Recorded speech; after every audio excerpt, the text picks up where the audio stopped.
एक मरतबा हज़रत उस्मान गनी रज़ी अल्लाह तआला अन्हु ने नबी पाक सल्लल्लाहु अलैहि वसल्लम की दावत की कि आप मेरे घर तशरीफ़ लाएँ और मैं आपको खाना खिलाऊँ। जब नबी पाक सल्लल्लाहु अलैहि वसल्लम अपने घर से निकले ना, तो उस्मान गनी रसूलुल्लाह सल्लल्लाहु अलैहि वसल्लम के कदमों की तरफ देख रहे हैं। अब घर पहुँचते तक कदमों से नज़र नहीं हटा रहे हैं। किसी ने कहा, या रसूलल्लाह, उस्मान जब से आप चले हैं आपके कदमों को देख रहे हैं। कहा, उस्मान ऐसा क्यों कर रहे हो? अर्ज़ करते हैं, या रसूलल्लाह, मैं आपके कदमों को गिन रहा था। आज मैंने नियत की थी कि मेरे महबूब जितने कदम उठाकर मेरे घर आएंगे मैं उतने गुलाम आज़ाद करूँगा।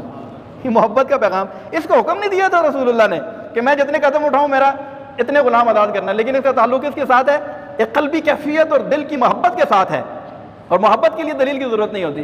बुलबुल को कौन कहे कि फूल के ऊपर वो आशिक है, वो दलील नहीं मांगता इस चीज़ की। मोहब्बत जो है ना, मोहब्बत जब हो जाती है तो फिर बंदा क्या कहता है, वो सब कुछ अपने महबूब के कदमों पर निछावर कर देता है। इमाम बुखारी रहमतुल्लाहि तआला अलैह, आज हम बुखारी शरीफ का नाम बहुत ज़्यादा सुनते हैं। इमाम बुखारी रहमतुल्लाहि तआला अलैह ने अहादीस पर मबनी ये मुस्तनद तरीन किताब लिखी, जिसको हम कहते हैं कुरान के बाद सबसे बड़ा दर्जा जिस किताब का है, बुखारी शरीफ। इमाम बुखारी रहमतुल्लाहि तआला अलैह का हाल क्या था कि आप जब कोई हदीस लिखते, पहले गुस्ल करते, नए कपड़े पहनते, खुशबू लगाते, उसके बाद आकर हदीस लिखते हैं। अब इमाम बुखारी से कोई बंदा ये पूछे कि क्या रसूलुल्लाह सल्लल्लाहु अलैहि वसल्लम ने ये इरशाद फरमाया था कि जब मेरी हदीस लिखो तो पहले 2 नफल पढ़ना, पहले कपड़े पहनना, नए कपड़े पहनना, खुशबू लगाना, 2 नफल पढ़ना, फिर उसके बाद आकर मेरी हदीस लिखना।